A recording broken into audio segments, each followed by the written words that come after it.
Hello students, IIT brain में आपका स्वागत। आज हम फिजिक्स में क्लास 11th के चैप्टर 3 पर डिस्कस स्टार्ट करेंगे। चैप्टर 3 और चैप्टर 4 दोनों काइनेमेटिक्स पर बेस्ड हैं। एक चैप्टर में motion of a particle in straight line और दूसरे में मोशन इन अ प्लेन पर डिस्कशन किया गया है एनसीईआरटी के द्वारा। सो हम एक जनरल केस के रूप में इन दोनों चैप्टर्स को कंबाइन करके एक साथ पढ़ेंगे, ये मानते हुए कि ये दोनों काइनेमेटिक्स के ही पार्ट हैं। एक बात यहां पर ध्यान दें, काइनेमेटिक्स में हम किसी पार्टिकल के मोशन से एसोसिएटेड सभी टर्म्स पे डिस्कशन करते हैं। सो उन टर्म्स के ऑर्डर में आज सबसे पहला टॉपिक जो हम पिक कर रहे हैं उसका नाम है position, path length and displacement.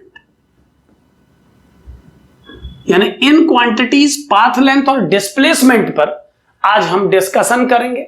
सो मैं इस बोर्ड में एक्सप्लेन करने की कोशिश कर रहा हूं, आप समझें।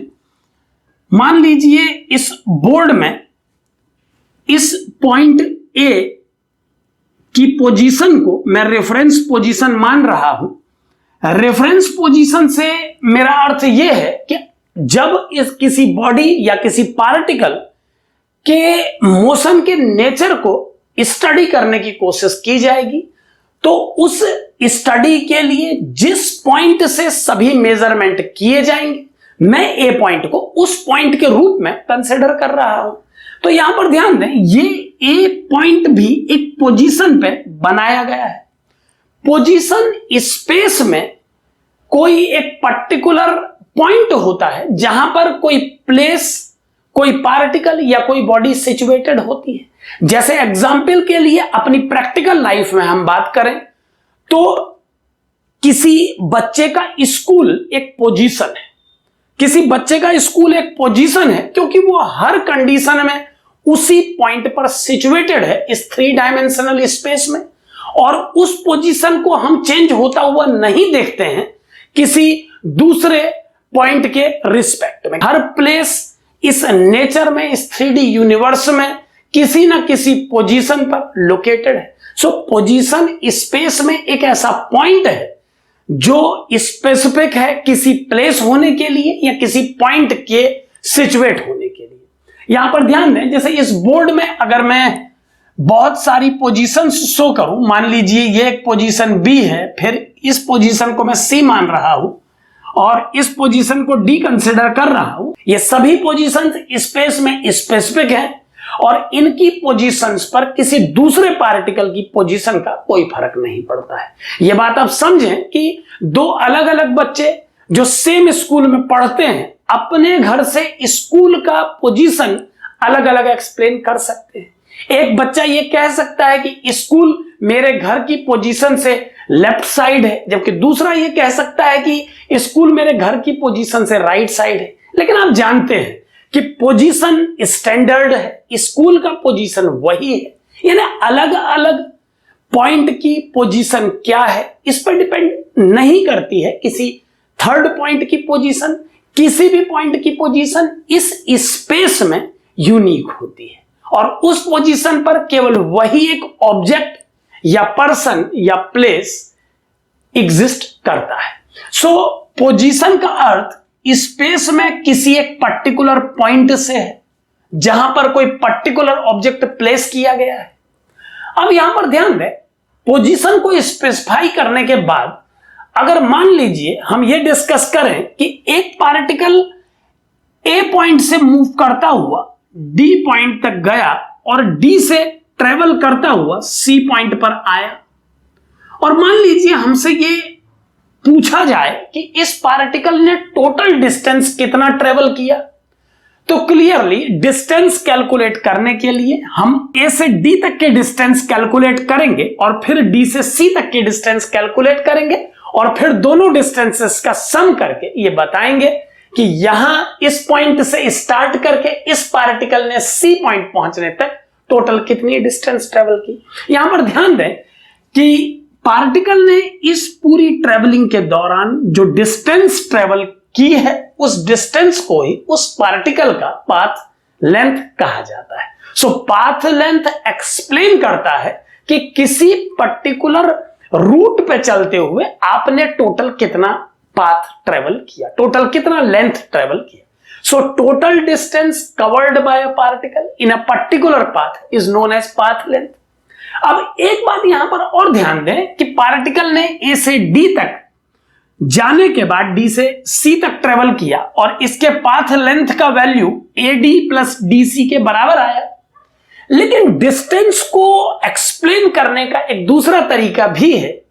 अगर मैं पार्टिकल के सी पर पहुंचने के बाद यह जानने की कोशिश करूं कि जिस पॉइंट से उसने इनिशिएट किया था उस पॉइंट से अब उसकी डिस्टेंस कितनी है, तो आप समझ सकते हैं कि यह एक अलग एस्पेक्ट है और इस एस्पेक्ट का पाथ लेंथ से कोई रिलेशन नहीं है। आप ये समझते हैं कि जब हम किसी पॉइंट से मूव करते हुए किसी दूसरे पॉइंट तक पहुंच जाते हैं तो यह जरूरी नहीं होता कि उस दूसरे पॉइंट से इनिशियल पोजीशन तक का डिस्टेंस वही हो जो वो डिस्टेंस है जो पाथ के अलोंग ट्रेवल करते हुए आपने ट्रेवल किया। सो पाथ के अलोंग ट्रेवल करते हुए आपने जो डिस्टेंस मेजर किया वो पाथ लेंथ है।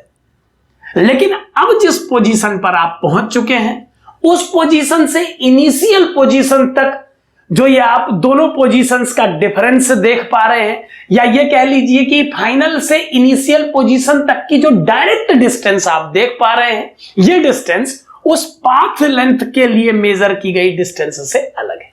सो यहां पर ध्यान दें कि जब हम किसी पार्टिकल की दो पोजीशंस के बीच में डायरेक्ट डिस्टेंस मेजर करते हैं, यानी उसकी दो पोजीशंस के बीच का डिफरेंस कैलकुलेट करने की कोशिश करते हैं, तो फिजिक्स में इस पर्टिकुलर क्वांटिटी को डिस्प्लेसमेंट के नाम से एक्सप्लेन किया जाता है। आगे फर्दर हम डिस्कस करेंगे इसके नेचर को।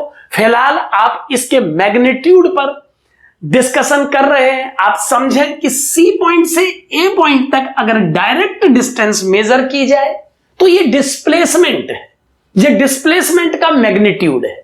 और अगर आप उस पाथ को कंसीडर करें जिस पाथ के थ्रू ट्रेवल करता हुआ पार्टिकल ए से सी तक पहुंचा, तो उस टोटल डिस्टेंस को पाथ लेंथ कहा जाएगा। सो पाथ लेंथ किसी पार्टिकल के द्वारा ट्रेवल की गई एक्चुअल डिस्टेंस है और यह उस पाथ के अलोंग मेजर की जाएगी जिस पाथ से होता हुआ पार्टिकल ए से सी तक पहुंचा है। जबकि डायरेक्ट डिस्टेंस अगर मेजर की जाए इनिशियल और फाइनल पॉइंट के बीच में, तो इस डायरेक्ट डिस्टेंस को डिस्प्लेसमेंट के मैग्नीट्यूड के रूप में जाना जाता है। यहां पर आप ध्यान दें, डिस्प्लेसमेंट वर्ड वेक्टोरियली यूज किया जाता है और इस पर हम फर्दर डिस्कशन करेंगे।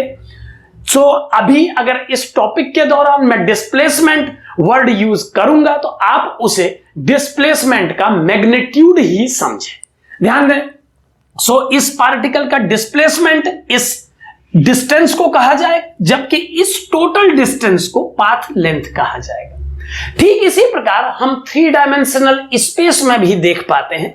हम जानते हैं कि जब हम किसी पॉइंट ए से स्टार्ट करके एक कर्व्ड पाथ पर ट्रेवल करते हुए किसी हिल स्टेशन में हाइट की ओर बढ़ते हैं, तो बहुत अधिक ट्रेवल करने के बाद भी आप जब अपनी फाइनल पोजीशन बी और इनिशियल पोजीशन ए के बीच का डायरेक्ट डिस्टेंस मेजर करते हैं तो वो उस पाथ लेंथ से कम होता है, बहुत बहुत कम होता है, जो पाथ लेंथ आपने ट्रेवल की उस रूट के अलोंग मेजर करते हुए डिस्टेंस को। सो इस केस में हम देख पाते हैं कि जो डिस्टेंस एक्चुअल है जिसे इस पार्टिकल ने ट्रेवल किया है पाथ के अलोंग वो अलग है, और जो डायरेक्ट डिस्टेंस मेजर हुआ है ए और बी के बीच में फाइनली, जिसमें केवल इनिशियल और फाइनल पॉइंट को कंसिडर किया गया है, वो उससे काफी कम है।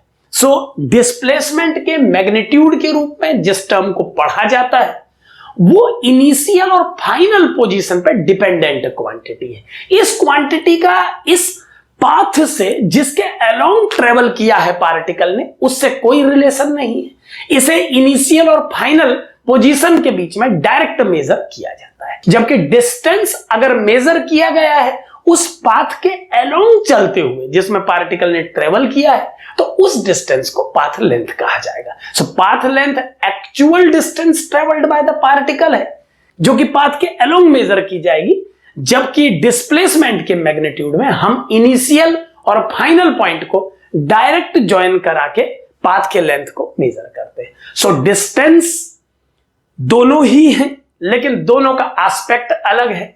एक में डिस्टेंस को एक्चुअल पाथ पर मेजर किया जाता है और एक में डिस्टेंस मेजर की जाती है डायरेक्ट इनिशियल और फाइनल पोजीशन के बीच में।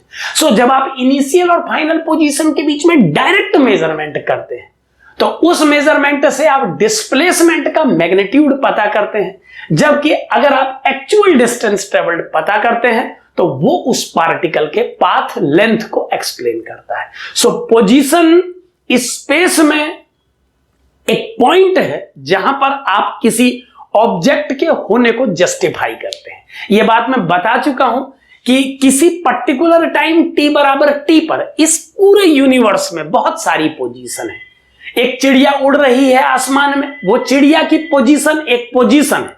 मैं t equal to T time पर बात कर रहा हूं। आप ध्यान दें, किसी इंस्टेंट t बराबर t पर अगर इस पूरे यूनिवर्स का एक फोटोग्राफ ले लिया जाए, जो कि काफी मुश्किल है बट इमेजिन किया जा सकता है साइंस में, सो उस फोटोग्राफ में एग्जैक्ट t बराबर t पर उस उड़ती हुई चिड़िया की पोजीशन, आपके हाउस की पोजीशन, आपके स्कूल की पोजीशन, एक पेड़ के टॉप पॉइंट की पोजीशन, किसी टावर के टॉप पे लगे फ्लैग की पोजीशन, ये सभी पोजीशंस स्टैटिक हैं और उस पर्टिकुलर टाइम t बराबर t पर इन पोजीशंस को केवल इन्हीं ऑब्जेक्ट ने ऑक्यूपाई किया हुआ है। सो पोजीशन एक स्पेसिफिक पॉइंट है जहां पर कोई ऑब्जेक्ट किसी पर्टिकुलर टाइम t बराबर t पर होता है।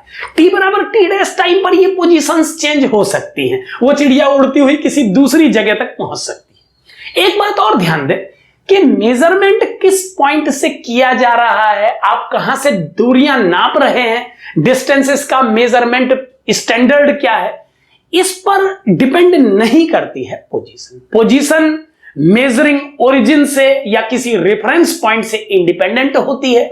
जैसे मैंने पहले भी बताया कि किसी बच्चे के स्कूल की पोजीशन चेंज नहीं होगी अगर वो अपने घर से या अपने किसी फ्रेंड के घर से उस स्कूल की पोजीशन को देखे।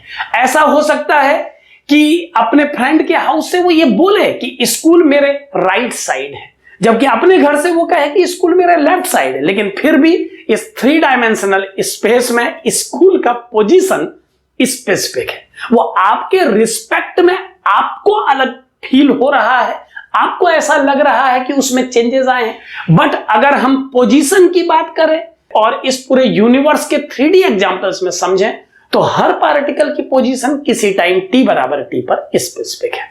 सो पोजीशन एक स्पेसिफिक पॉइंट है किसी ऑब्जेक्ट के लिए, किसी पर्सन के लिए, किसी प्लेस के लिए।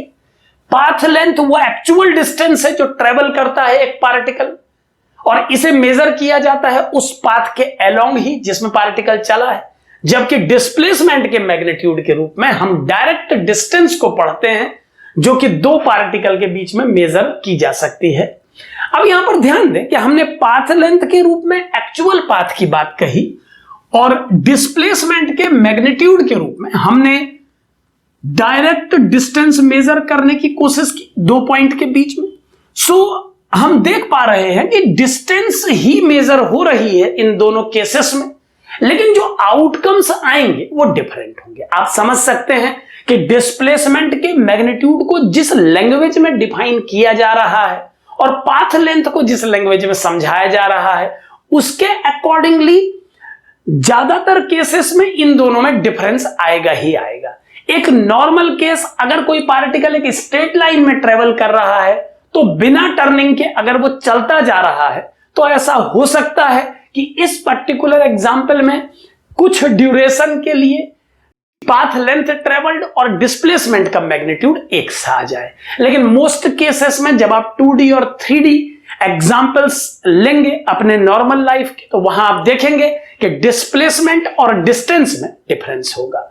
एक बच्चा जो अपने घर से रोज स्कूल जाता है, रोज वापस घर आता है, सो किसी पर्टिकुलर डे में अगर हम ये मेजर करने की कोशिश करें कि बचपन से लेकर आज के दिन तक उसने टोटल कितना पाथ लेंथ ट्रेवल किया और कितना टोटल डिस्प्लेसमेंट का मैग्नीट्यूड है उसका, तो हम देख पाएंगे कि वो उस घर से स्टार्ट करके उसी घर पे आ गया है। सो डिस्प्लेसमेंट के मैग्नीट्यूड को हम 0 कहेंगे, क्योंकि इनिशियल और फाइनल पॉइंट एक ही जगह पे है। जबकि पाथ लेंथ को मेजर करने के लिए हमें टोटल कैलकुलेशन करना पड़ेगा कि उसने इस दौरान टोटल कितना एक्चुअल डिस्टेंस ट्रेवल किया। इस कैलकुलेशन के लिए आपको घर से स्कूल और स्कूल से घर तक की डिस्टेंसेस को मेजर करना होगा और उन सभी के एडिशन से आप एक्चुअल पाथ लेंथ को कैलकुलेट कर पाएंगे। सो पाथ लेंथ पाथ के अलोंग मेजर किया गया डिस्टेंस है, जिसमें इनिशियल और फाइनल पोजीशन की ही बस इंपॉर्टेंस नहीं है।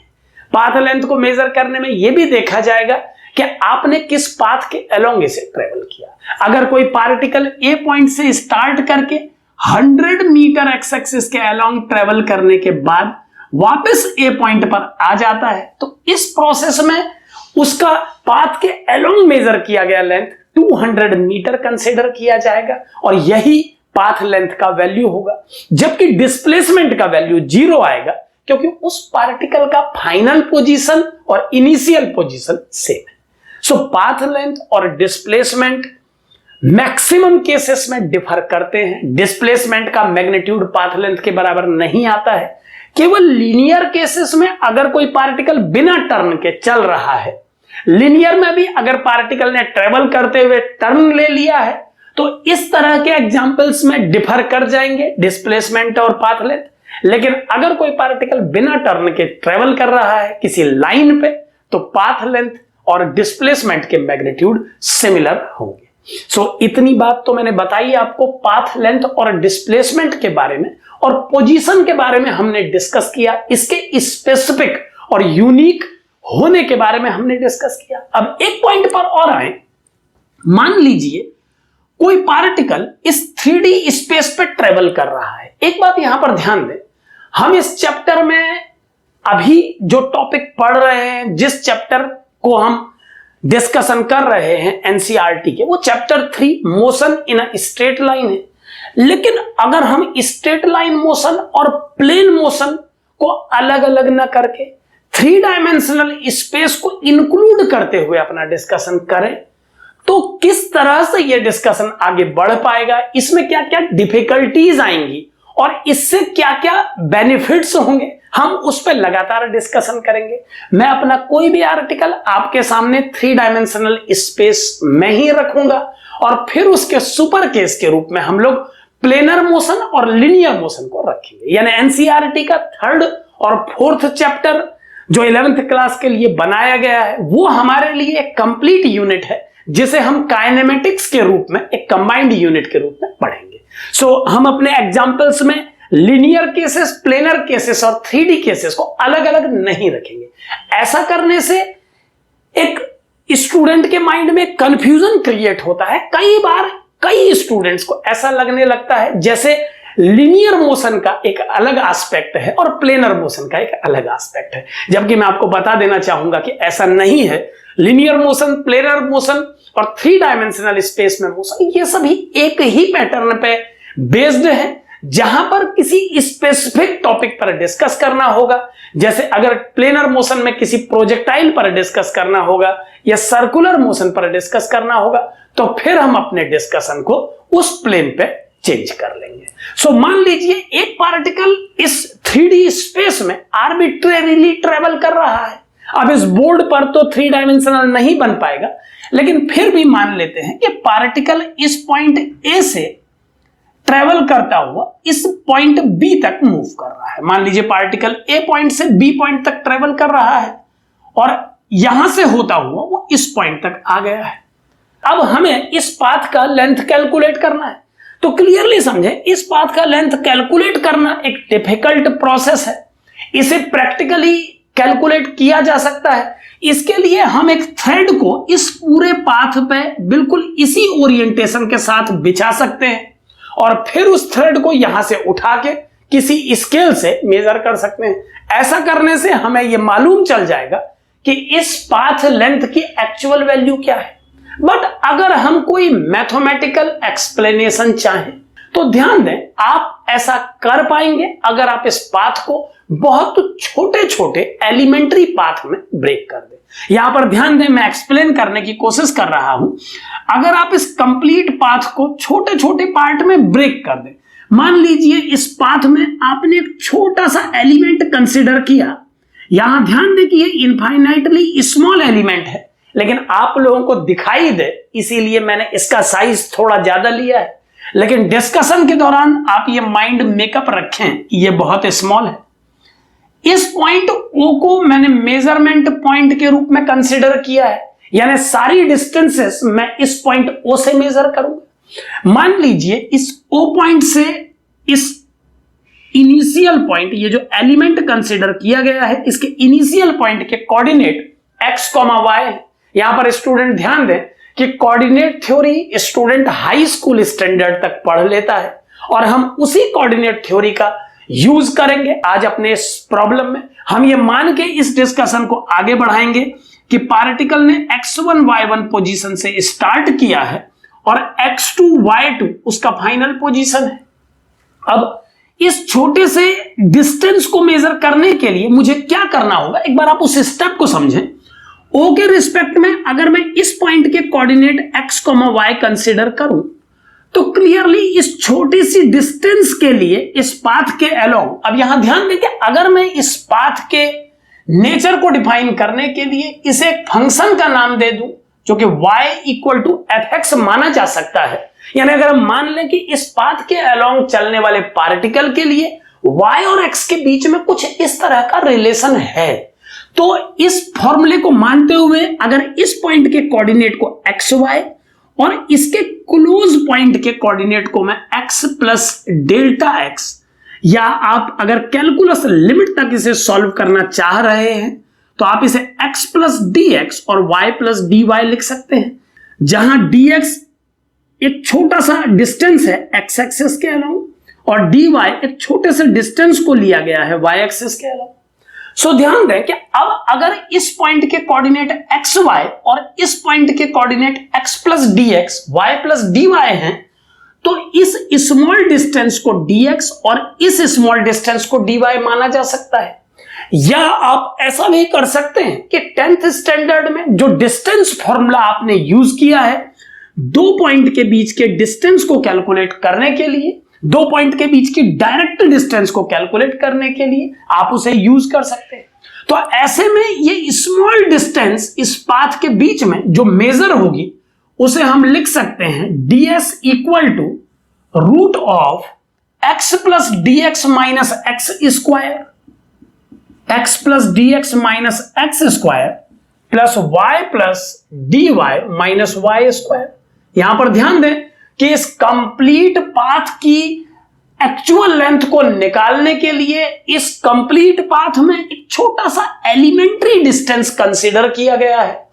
कर्व को y और x के बीच में एक रिलेशन देने के बाद हमने उस कर्व में एक पॉइंट xy डिफाइन किया है और उसके क्लोज एक दूसरा पॉइंट डिफाइन किया है जो कि x प्लस dx और y प्लस dy कोऑर्डिनेट वाला है। इन दोनों पॉइंट के बीच के डायरेक्ट डिस्टेंस को कैलकुलेट किया जा सकता है डिस्टेंस फॉर्मूला से। सो ये फॉर्मूला हमें इन दोनों पॉइंट के बीच का डायरेक्ट डिस्टेंस बता रहा है, लेकिन ध्यान दें कि ये पॉइंट बहुत क्लोजेस्ट कंसीडर किए गए हैं। तो कैलकुलस की लिमिट में जाके हम ये मान सकते हैं कि इस स्मॉल डिस्टेंस के लिए डिस्प्लेसमेंट के मैग्नीट्यूड और पाथ लेंथ में बिल्कुल फर्क नहीं होना चाहिए। सो अगर डिस्टेंस फॉर्मूला से मैं इस पाथ लेंथ को कैलकुलेट करूं तो वो कुछ इस तरह से दी जाएगी और इस पाथ लेंथ के फॉर्मूले को यूज करके अगर मैं इस पूरे कर्व की लेंथ को इंटीग्रेशन की हेल्प से कैलकुलेट करूं तो क्या स्टेप्स होंगे एक बार समझें। ये ds का वैल्यू कैलकुलेट हो गया है root dx square plus dy square, और अब अगर हम इसमें से dx कॉमन ले लें तो ds को लिखा जा सकता है under root 1 plus dy by dx whole square into dx। So कुछ इस तरह से ds की वैल्यू को दिया जा सकता है √1 + dy/dx के होल स्क्वायर और dx के प्रोडक्ट के रूप में। और अब अगर हम इस एक्सप्रेशन को इंटीग्रेट करें तो इंटीग्रेट करने पर छोटे छोटे पाथ लेंथ ऐड होके ये कंप्लीट पाथ का लेंथ बन जाना चाहिए, यानी लेफ्ट साइड टर्म अब चेंज होके s बन जाएगा और राइट टर्म को हम लिख सकते हैं integration of √1 + dy/dx whole square into dx।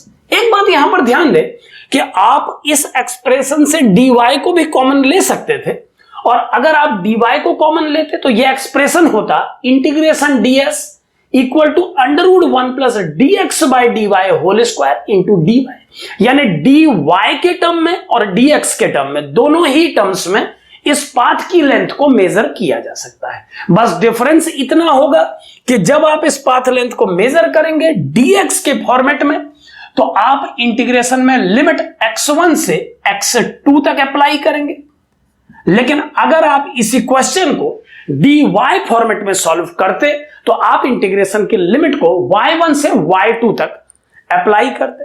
दोनों ही स्थितियों में आपको सिमिलर आंसर मिलता। आप ये समझ सकते हैं कि पूरे पाथ को छोटे छोटे एलिमेंट्री पाथ में जब हमने ब्रेक किया तो वो छोटे छोटे एलिमेंट स्ट्रेट लाइन के इक्विवेलेंट ही हैं।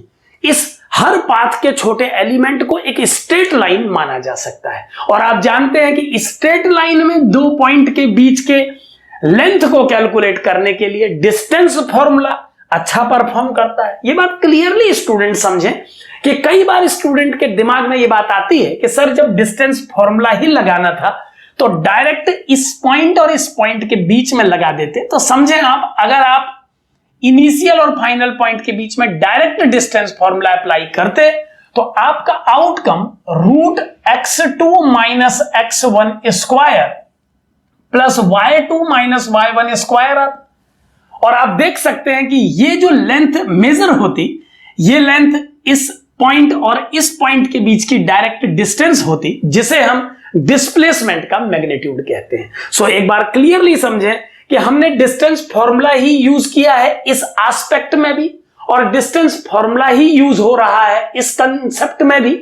लेकिन अगर आप डिस्टेंस फॉर्मूला दो डिस्टेंट पॉइंट के बीच में लगाते हैं तो वो उन दोनों पॉइंट के बीच में डिस्प्लेसमेंट के मैग्नीट्यूड को मेजर करके बताएगा आपको। लेकिन अगर आप पूरे पाथ को छोटे छोटे एलिमेंट्री पाथ में ब्रेक करके डिस्टेंस फॉर्मूला यूज करेंगे और इंटीग्रेशन के हेल्प से उसे समेशन करेंगे तो इस प्रोसेस में जो आउटकम आपको मिलेगा वो उन छोटे छोटे डिस्प्लेसमेंट्स के सम के बराबर होगा। और आप जानते हैं कि बहुत क्लोज चुने हुए दो पॉइंट के बीच में डिस्प्लेसमेंट के मैग्नीट्यूड और डिस्टेंस में कोई अंतर नहीं होता है। अगर आप छोटे छोटे सेगमेंट में ब्रेक कर दें इस पूरे पाथ को तो पाथ लेंथ के वैल्यू में और उन दोनों पॉइंट के बीच के डिस्प्लेसमेंट के मैग्नीट्यूड में कोई डिफरेंस नहीं होता है।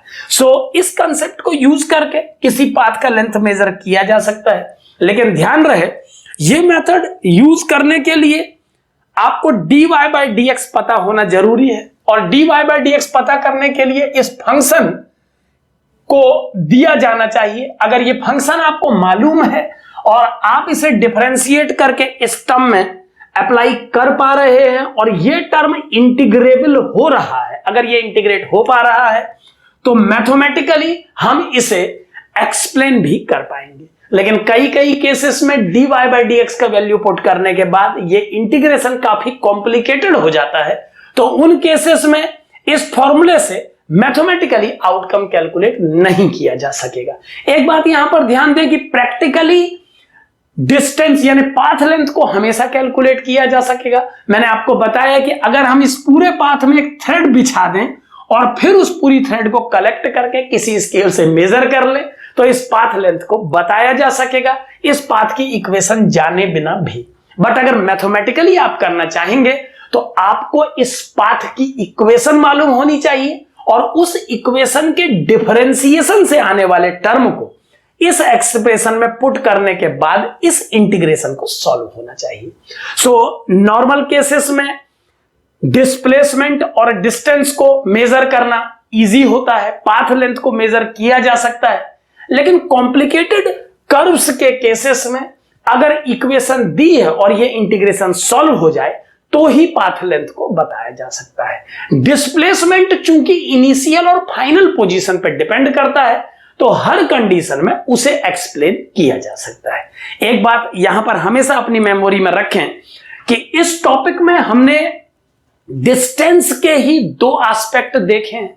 हमने देखा है कि डिस्टेंस ही पाथ लेंथ भी है और डिस्टेंस ही डिस्प्लेसमेंट का मैग्नीट्यूड भी है।